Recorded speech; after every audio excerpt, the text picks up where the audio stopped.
So today's topic is cell cycle. In that cell cycle क्या है, series of events है, मतलब sequence of events होंगे और उस सीक्वेंस का इवेंट का रिजल्ट क्या होगा कि हमारा जो सेल है वो डिवाइड करेगा इनटू टू में, है ना. हमारा दीज आर पेरेंट सेल, ठीक है. पेरेंट सेल से क्या होगी, टू डॉटर सेल्स प्रोड्यूस होंगी. One cell is divide into two, ठीक है.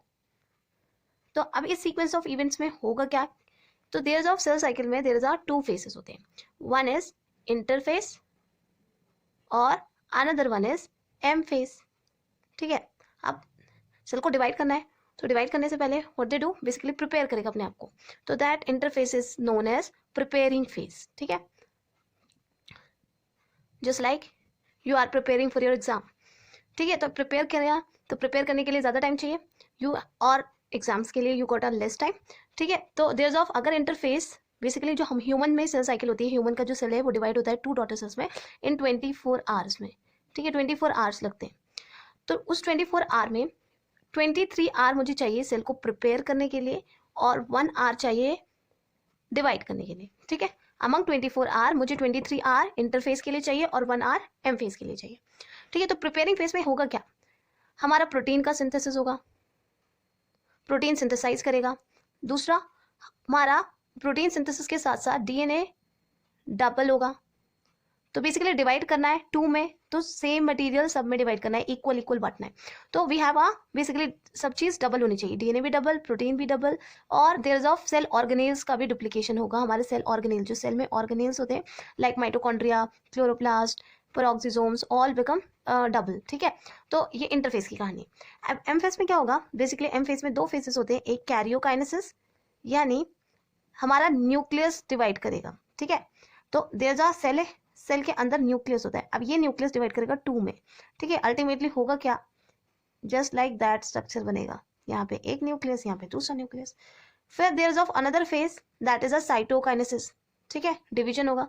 तो साइटोकाइनेसिस में क्या होगा, अभी तो ये एक सेल है, एक सेल है और उसमें दो न्यूक्लियस है. अब नाउ टू सेल्स हो जाएंगे and they become, they have a individual nuclei, ठीक है. तो these are a cell cycle. तो अल्टीमेटली होता क्या है, in that interface they have three phases. One is G1 phase, S phase and the G2 phase, ठीक.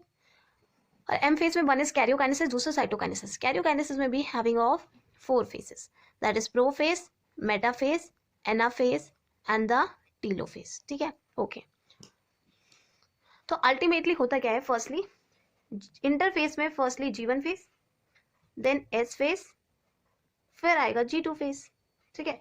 G2 phase के बाद प्रोटीन ने सेल ने अपने आप को प्रिपेयर कर लिया डिवीजन के लिए.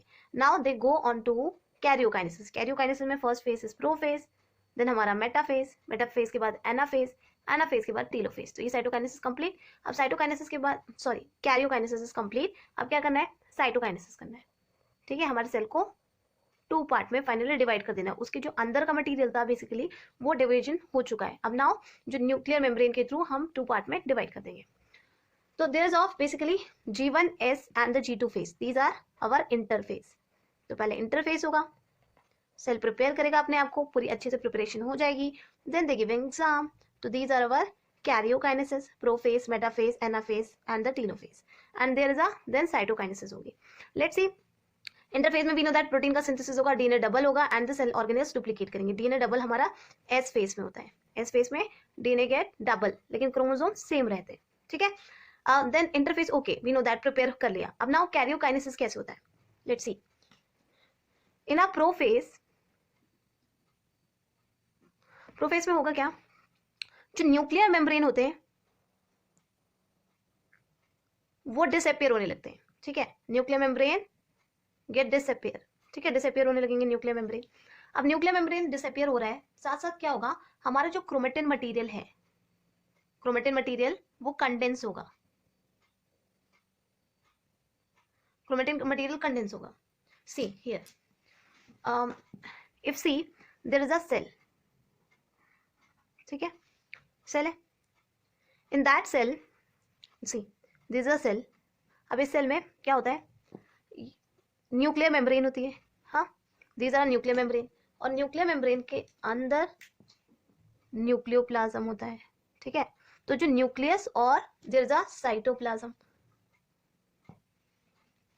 न्यूक्लियस और साइटोप्लाज्म के बीच में दीज आर जो कंटेंट यहाँ पे फिल्ड होगा, दीज आर साइटोप्लाज्म, ठीक है। तो साइटोप्लाज्म और जो न्यूक्लियस के मटेरियल को बेसिकली सेपरेट करने के लिए there is a the black part is nuclear membrane, ठीक है।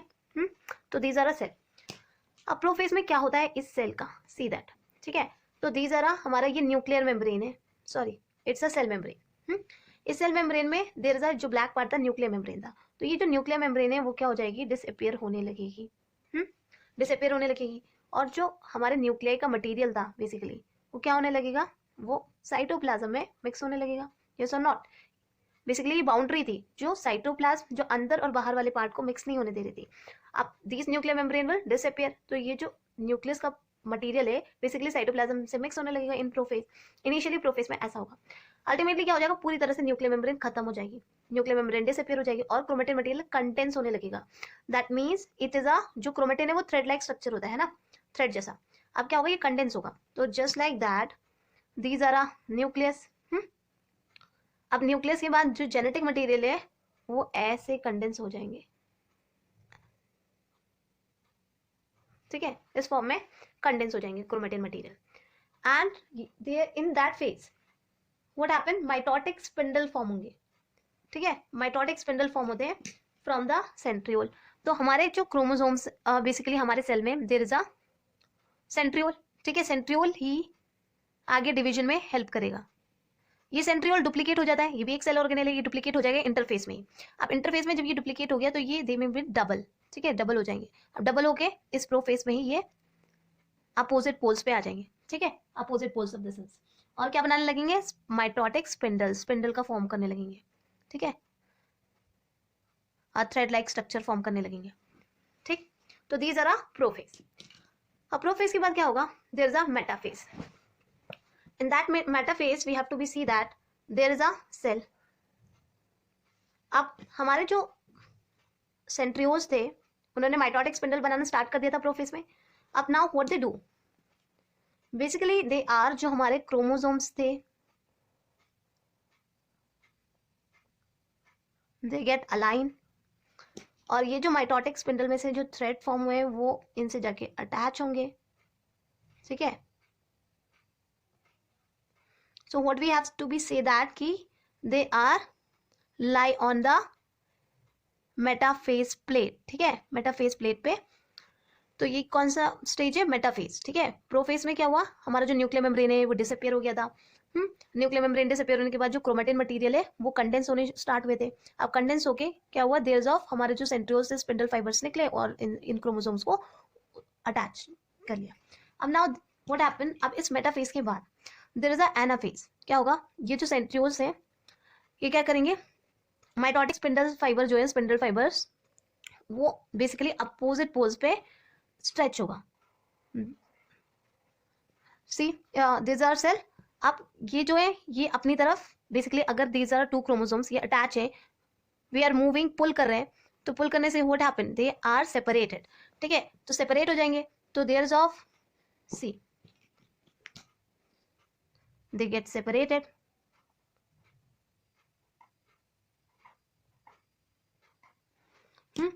they get separated and these are a centriole, centriole के जो mitotic spindle से they are attached, ठीक है। तो सेंट्रोमियर जो सेंट्रोमियर रीजन है basically these are centromere region in a chromosomes. तो सेंट्रोमियर रीजन से ये क्या हो जाएंगे, सेपरेट आउट हो जाएंगे। अब now they are basically form करेंगे आगे फ्यूचर में क्रोमोसोम्स, यस। तो दीज आर एनाफेज, एनाफेज में क्या होता है, they move to the opposite poles, ठीक है, एनाफेज में अपोजिट पोल्स पे ये रीच कर जाएंगे। अब व्हाट हैपन, टेलोफेज में क्या होगा, कुछ नहीं, सिंपल, हमारा जो सेल है वो एलोंगेट हो जाएगा, सेल जो है वो एलोंगेट होगा, ठीक है, और जो न्यूक्लियर मेम्ब्रेन है वापस आने लगेंगी, ठीक है, सारे सेल ऑर्गेनेल्स वापस बनने लगेंगे। फाइनली हमारे न्यूक्लियर मेम्ब्रेन बन जाएगी, न्यूक्लियोलस सेल ऑर्गेनेल्स वापस सब फॉर्म हो जाएंगे, यानी प्रोफेज का अपोजिट होता है हमारा, दीज आर टेलोफेज, ठीक है। टेलोफेज खत्म, यानी कैरियोकाइनेसिस कंप्लीट, न्यूक्लियस डिवीजन हो चुका। अब what we have to do, cytokinesis करना है। साइटोकाइनेसिस में होगा क्या, सेल्स जो है वो डिवाइड करेंगे, यहाँ से डिवाइड होगा, ठीक है, यहाँ से डिवाइड होगा और they become into 2 daughter cell में कन्वर्ट हो जाएंगे, ठीक है। और ये इनका न्यूक्लियर मेम्ब्रेन, ये न्यूक्लियस के मटेरियल, ठीक है, तो 2 डॉटर सेल्स में कन्वर्ट हो गया। सॉरी। और जो हमारा सेंट्रियोल था, ये सेंट्रियोल, ये सेंट्रियोल, ये सेंट्रियोल इसके साथ, ये सेंट्रियोल इसके साथ, और देन आगे फ्यूचर में फिर ये सेल डिवाइड करेंगे तो यही सेंट्रियोल्स हेल्प करेंगे। तो दीज आर साइटोकाइनेसिस, ठीक है। तो firstly what we have to do, we have to do interphase. Interphase में प्रिपेयर किया, प्रोटीन सिंथेसिस किया, डीएनए को डबल किया एंड सेल ऑर्गेनेल्स का डुप्लीकेशन किया, मतलब जो जो बेसिकली प्रिपरेशन सेल्स के डिवीजन के लिए इंपॉर्टेंट थे वो सब बना लिए। अब now what we have to do, फिर न्यूक्लियस का डिवीजन किया, prophase, metaphase, anaphase and telophase. Prophase में व्हाट हैपेंड कि द न्यूक्लियर मेम्ब्रेन सब डिसअपीयर हो गया, क्रोमेटिन मटेरियल कंडेंस हुआ। कंडेंस क्यों किया गया है, क्योंकि आगे उन्हें सेपरेट करना है। तो फिर मेटाफेसिक इक्वेटोरियल लाइन पे यानी मेटाफेस प्लेट पे हमने अरेंज किया, फिर उसे अपोजिट पोल्स पे पुल किया एंड अपोजिट पोल पे पुल होने के बाद वो बेसिकली एनाफेस में आ गए। एनाफेस से टेलोफेस में देयर इज ऑफ न्यूक्लियस तो पार्ट में डिवाइड हो चुका है। अब नाउ साइटोकाइनेसिस कर देंगे, ठीक है। साइटोकाइनेसिस में सेल्स पूरी तरह से डिवाइड हो जाएगा एंड फ्यूचर सेल्स हमारे फॉर्म हो जाएंगे। तो दीज आर सेल साइकिल।